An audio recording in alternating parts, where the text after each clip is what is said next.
Mis recuerdos son muy confusos. Incluso tengo muchas dudas sobre dónde comenzó todo. En ocasiones padezco espantosas visiones de años que se remontan a mucho antes de mí, mientras que otras veces parece como si el momento presente fuera un punto aislado en un infinito gris e informe. Ni siquiera estoy seguro de cómo estoy transmitiendo este mensaje. Aunque sé que estoy hablando, tengo la vaga impresión de que se necesitará una extraña y terrible mediación para llevar lo que digo a los puntos donde deseo ser escuchado. Mi identidad también está desconcertadamente nublada.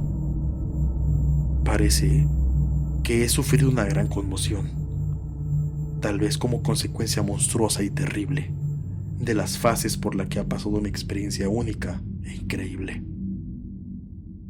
Todas las fases de mi experiencia, por supuesto, son producto de ese libro plagado de gusanos. Recuerdo cómo lo encontré, en un lugar poco iluminado cerca del río negro y aceitoso, donde las nieblas siempre se arremolinan. Era un lugar muy antiguo, con estantes que llegaban hasta el techo, llenos de volúmenes en descomposición que se extendían sin fin a través de habitaciones interiores y alcobas sin ventanas. Había, además, grandes montones de libros sin forma en el suelo y dentro de toscos arcones, y fue en uno de estos montones donde lo encontré. Nunca supe su título, pues faltaban las primeras páginas, pero al caer al suelo, se abrió hacia el final y me permitió vislumbrar algo que hizo que mis sentidos se tambalearan.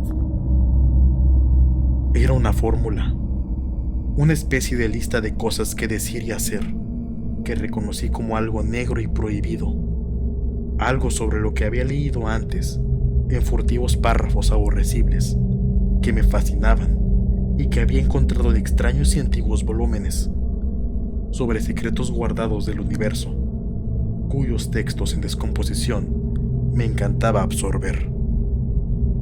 Era una clave, una guía para ciertas puertas de enlace y transiciones que los místicos han soñado y susurrado desde que la raza humana era joven, y que llevaron a libertades y descubrimientos más allá de las 3 dimensiones, a ámbitos de la vida y de la materia que conocemos.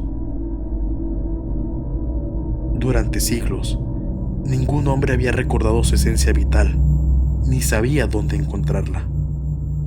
Pero este libro era muy antiguo. No estaba impreso, sino que la mano de un monje medio enloquecido había rastreado estas siniestras frases latinas de ejemplares de una asombrosa antigüedad. Recuerdo cómo el anciano me miraba de soslayo y se agitaba y se reía, e incluso hizo una curiosa señal con la mano cuando me lo llevé. Se había negado a cobrar por él, y solo mucho después adiviné el porqué. Mientras me apresuraba a llegar a casa a través de esas calles estrechas, sinuosas y embarradas por la niebla, tuve la terrible impresión de que me seguían sigilosamente, pues oía unas pisadas suavemente acolchadas. Las ruinosas casas centenarias, a ambos lados, parecían dotadas con una malignidad viva y morbosa, como si se hubiera abierto abruptamente algún conducto, hasta ahora cerrado, de conocimiento pernicioso. Sentí que aquellas paredes y adoquines que sobresalían del ladrillo mohoso, que el yeso y las vigas podridas de hongos, que sus ventanas con cristales romboides, con forma de ojo y de diamante, apenas podían aguantarse y me aplastarían.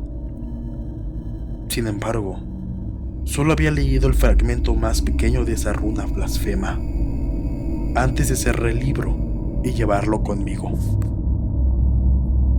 Recuerdo que leí el libro por fin, con la cara lívida, encerrado en la habitación del ático en la que, durante mucho tiempo, me había dedicado a las más extrañas pesquisas.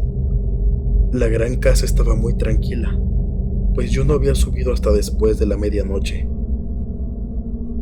Creo que entonces tenía una familia, aunque no estoy muy seguro de los detalles, y sé que había muchos criados.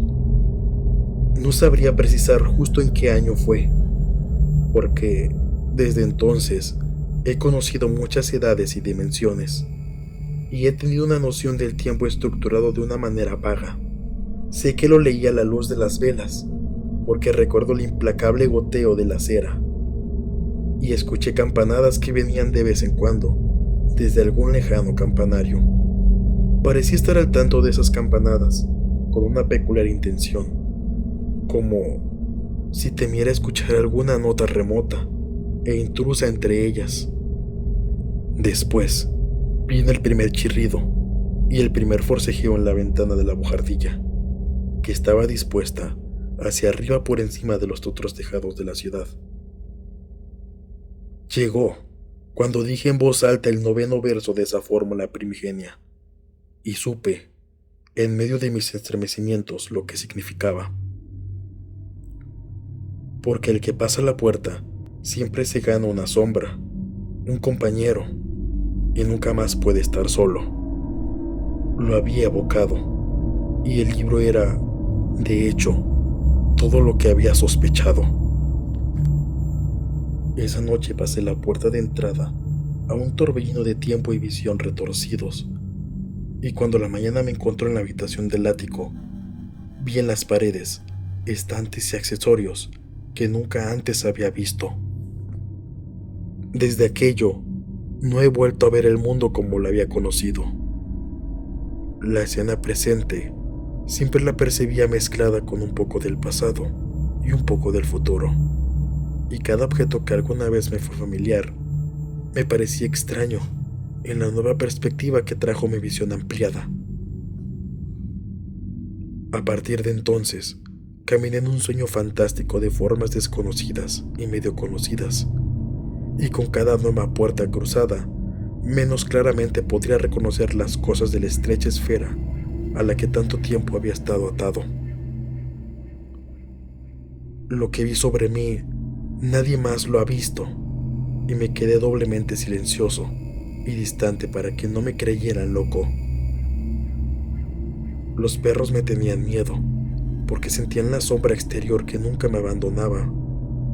Pero no he dejado de leer libros y pergaminos ocultos y olvidados, a los que me llevó mi nueva visión, y me abrieron paso a través de las nuevas puertas del espacio, de existencia y de pausas vitales hacia el núcleo del desconocido cosmos.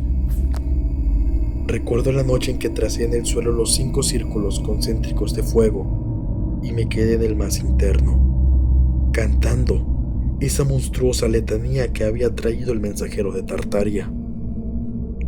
Las paredes se derritieron y fui arrastrado por un viento negro a través de abismos de un gris insondable, con los pináculos en forma de agujas de montañas desconocidas, kilómetros por debajo de mí.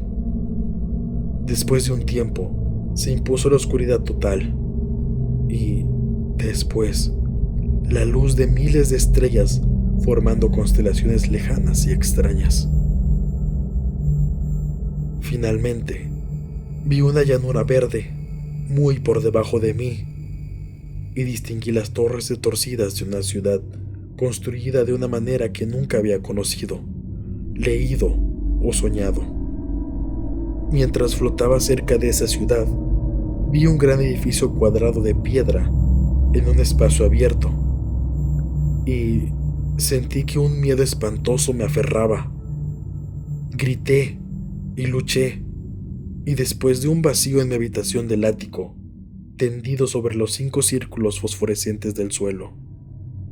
En el vagar de esa noche no había más extrañeza que el de la noche anterior, pero sí había más terror, porque sabía que estaba más cerca que nunca de esos abismos y mundos externos.